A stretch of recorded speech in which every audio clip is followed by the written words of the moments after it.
Let's do problem 3.36, multiple choice quiz. In a multiple choice quiz, there are 5 questions and 4 choices for each question, A, B, C, D. Robin has not studied for the quiz at all and decides to randomly guess answers.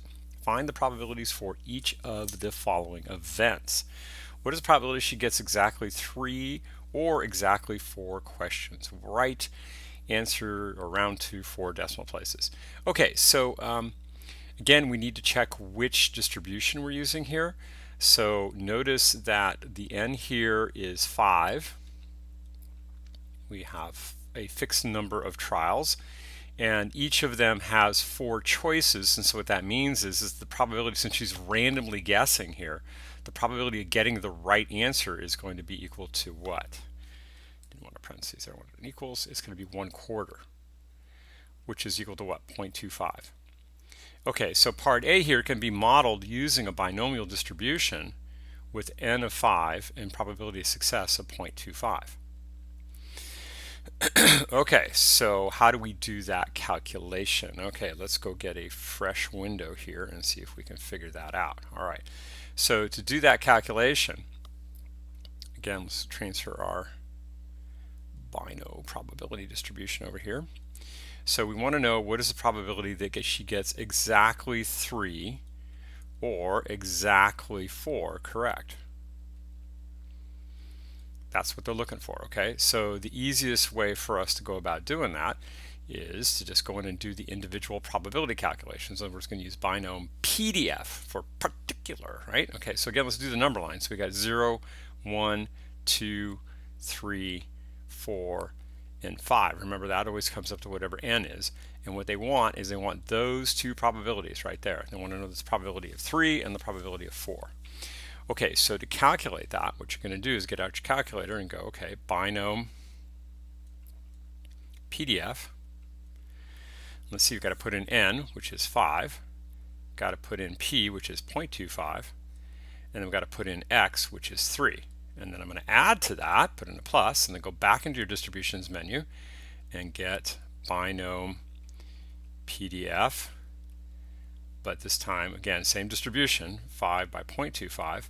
But this time, instead of 3, you're going to get 4. And if you add those 2 together, you're going to get the probability of her getting 3 or 4 of them correct. Okay, let's get another fresh window here, and let's go back and take a look at the next question. So the next question here was what? What is the probability she gets the majority of them right? Okay, well, majority of them would be more than half. Well, 2.5 questions right doesn't make sense in this situation, so it's going to have to be 3 or more, okay? So the probability she gets the majority of the questions right would be 3 or more. So let's go ahead, again, just to keep our head straight, let's write down what our distribution is here. And now we want to know the probability of x being greater than or equal to 3, because that's the majority of them right, okay? So again, using the number line, I always use the number line because it helps me keep my head straight on what I'm trying to do here. Remember that what this represents is the outcomes from the binomial random trial here, random variable. And so the possible things that can happen if she gets none of them right, 1 of them right, 2 of them right, 3 of them right, 4 of them right, or she gets all 4 of them, or 5 of them right, excuse me. So they want to know the probability that she gets either 3 of them right, 4 of them right, or 5 of them right. Excuse me. In other words, she gets the majority of them correct, okay?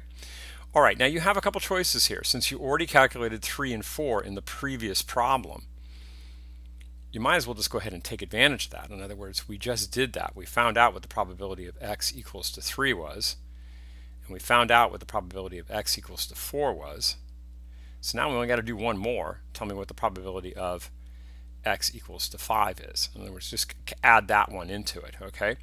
So you can come in and you can go bino CDF, and you would go what? 5 by 0.25 comma 3, and then add to that bino CDF. Oh my gosh, 1,000 apologies here. PDF, Mike, PDF. I'm getting ahead of myself.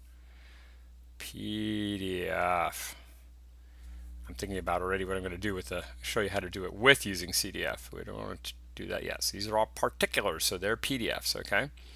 Comma 4, and then last but not least, you would go binom PDF of 5 by 0.25 by 5, okay? And notice you did these two on the previous problem, so if you have those numbers still written down, all you got to do is just actually do this one and add it to it, okay? All right, so that's cool. That works. That's a styling way of doing it. But there is another way if you wanted to be kind of an uber geek. Notice that the red ones here, let's do those. Those are the probabilities of x being less than or equal to 2. So the probability of x being less than or equal to 2, if I add that to the probability of x being greater than or equal to 3, that has to sum to 1, okay? So that tells me that the probability of x being greater than or equal to 3 is equal to 1 minus the probability of x being less than or equal to 2. And if you do this analysis before you start trying to go to the calculator, it's going to make this make a heck of a lot more sense. Don't go to the calculator first to do a binom CDF. Always take a moment and stop and write it down and make sure it makes sense what you're doing. If there's summing from the left, bada bing, bada boom, you got it, because that's what the calculator will do. It always sums from the left.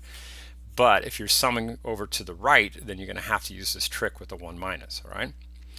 Okay, so what does that mean? That means the probability of x being greater than or equal to 3 is equal to 1 minus binom CDF. I just blew my microphone up there. Okay, of what? Well, I got to put in the 5, I got to put in the 0.25, and I got to put in the 2, okay? And you should find that that number right there is the same as this number right here. All right, I'm going to leave it at that. If you need any help with the calculator per se, don't be shy about posting to the Q&A forum.